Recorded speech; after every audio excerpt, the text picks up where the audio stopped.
पवित्र बाइबल का वचन पढ़े और सुने जाने पर प्रभु यीशु मसीह आपको और आपके परिवार को आशीष दे। पवित्र बाइबल गिनती की पुस्तक 13 का अध्याय वचन 1 से 33 यह कहता है। वचन 1 फिर यहोवा ने मूसा से कहा, वचन 2 कनान देश जिसे मैं इस्राएलियों को देता हूँ उसका भेद लेने के लिए पुरुषों को भेज, वे उनके पितरों के प्रति गोत्र का एक प्रधान पुरुष हों।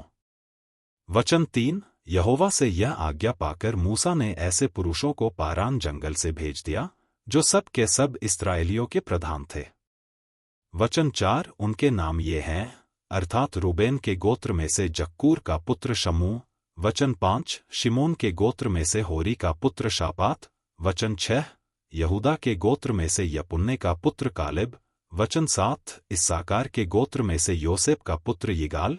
वचन 8 एप्रैम के गोत्र में से नून का पुत्र होशे। वचन 9 बिन्यामीन के गोत्र में से रापू का पुत्र पलती। वचन 10 जबूलून के गोत्र में से सोदी का पुत्र गद्दिएल।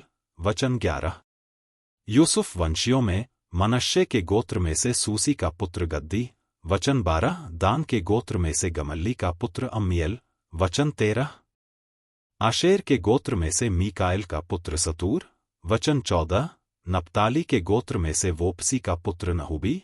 वचन 15 गाद के गोत्र में से माकी का पुत्र गुएल। वचन 16 जिन पुरुषों को मूसा ने देश का भेद लेने के लिए भेजा था उनके नाम ये ही हैं। और नून के पुत्र होशे का नाम उसने यहोशू रखा। वचन 17 उनको कनान देश के भेद लेने को भेजते समय मूसा ने कहा, इधर से अर्थात दक्षिण देश होकर जाओ। वचन 18 और पहाड़ी देश में जाकर उस देश को देख लो कि कैसा है, और उसमें बसे हुए लोगों को भी देखो कि वे बलवान हैं व निर्बल, थोड़े हैं व बहुत। वचन 19 और जिस देश में वे बसे हुए हैं सो कैसा है, अच्छा व बुरा, और वे कैसी कैसी बस्तियों में बसे हुए हैं, और तंबुओं में रहते हैं व गढ़ व किलों में रहते हैं। वचन 20 और वह देश कैसा है, उपजाऊ है व बंजर है, और उसमें वृक्ष हैं व नहीं। और तुम हियाव बांधे चलो और उस देश की उपज में से कुछ लेते भी आना। वह समय पहली पक्की दाखों का था। वचन 21 सो वे चल दिए और सीन नाम जंगल से ले रहोब तक, जो हमात के मार्ग में है, सारे देश को देखभाल कर उसका भेद लिया। वचन 22 सो वे दक्षिण देश होकर चले और हेब्रोन तक गए, वहां अहीमन, शेशह और तलमै नाम अनाकवंशी रहते थे। हेब्रोन तो मिस्र के सोअन से 7 वर्ष पहले बसाया गया था।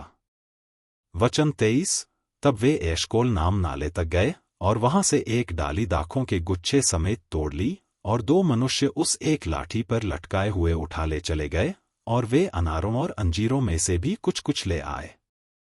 वचन 24 इस्राएली वहां से जो दाखों का गुच्छा तोड़ ले आए थे, इस कारण उस स्थान का नाम एशकोल नाला रखा गया।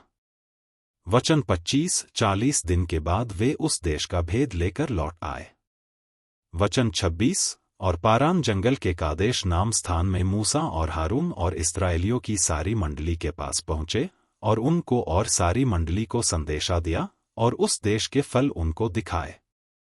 वचन 27 उन्होंने मूसा से यह कहकर वर्णन किया कि जिस देश में तूने हमको भेजा था उसमें हम गए, उसमें सचमुच दूध और मधु की धाराएं बहती हैं, और उसकी उपज में से यही है। वचन 28 परंतु उस देश के निवासी बलवान हैं, और उसके नगर गढ़ वाले हैं और बहुत बड़े हैं, और फिर हमने वहां अनाकवंशियों को भी देखा। वचन 29 दक्षिण देश में तो अमालेकी बसे हुए हैं, और पहाड़ी देश में हित्ती, यबूसी और एमोरी रहते हैं, और समुद्र के किनारे किनारे और यरदन नदी के तट पर कनानी बसे हुए हैं।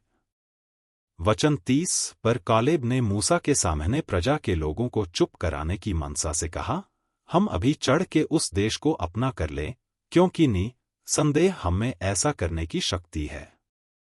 वचन 31 पर जो पुरुष उसके संग गए थे उन्होंने कहा, उन लोगों पर चढ़ने की शक्ति हम में नहीं है, क्योंकि वे हमसे बलवान हैं।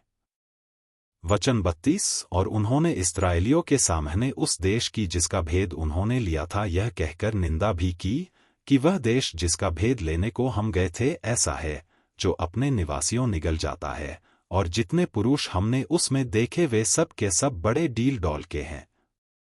वचन 33। फिर हमने वहां नपीलों को, अर्थात नपीली जाति वाले अनाकवंशियों को देखा, और हम अपनी दृष्टि में तो उनके सामने टिड्डे के सामान दिखाई पड़ते थे, और ऐसे ही उनकी दृष्टि में मालूम पड़ते थे।